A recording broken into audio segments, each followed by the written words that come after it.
नवाज शरीफ के केस लड़ने के बाद ख्वाजा हारिस अब तोशाखाना केस में इमरान खान के वकील होंगे।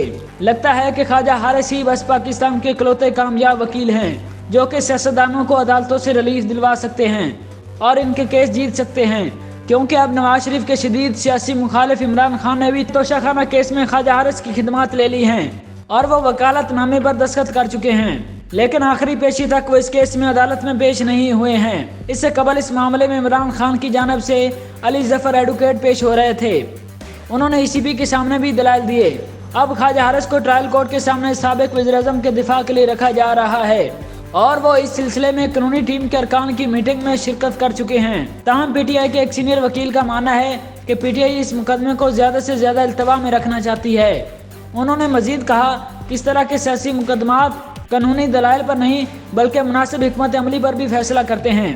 ताहम उन्होंने इसरार किया कि इमरान खान के पास अभी एक अच्छा केस है और यहाँ तक कि इब्तदाई मरहले में संगीन दायरा इख्तियार के मसाइल भी उठाए जा सकते हैं। इमरान इस वक्त लाहौर में मुकीम है, लेकिन नाअहली की तलवार लटक रही है। पार्टी मुकदमे में तखीर की कोशिश कर सकती है, ताहम स्याह बादल अब भी खतरे में हैं और इमरान की किस्मत का निसार इस केस में अदालती कार्रवाई की नताइज पर है। इससे कबल साबिक वज़ीर-ए-आज़म ने ख्वाजा हारिस को कौमी एहतसाब ऑर्डिनेंस में हालिया तरामीम को सुप्रीम कोर्ट में चैलेंज करने के लिए कहा था। ख्वाजा हारिस गुज़िश्ता 2 दिहाइयों से शरीफ खानदान की जानिब से अदालतों में पेश होते रहे हैं। इनके वालिद ख्वाजा सुल्तान सन 2000 में 13 हाईजैकिंग केस में साबिक वज़ीर-ए-आज़म और पाकिस्तान मुस्लिम लीग नून के सरबराह नवाज शरीफ के वकील थे। ख्वाजा हारिस ने इस केस में भी अपने वालिद की मदद की थी। बाद में वो 2008 में पाकिस्तान वापस आने के बाद शरीफ बरादरान के वकील बन गए। ख्वाजा हारिस भी नवाज शरीफ की तरह से हाईजैकिंग केस में वकील थे और साबिक वज़ीर-ए-आज़म इस केस में अदालत उज़्मा से बरी हो गए।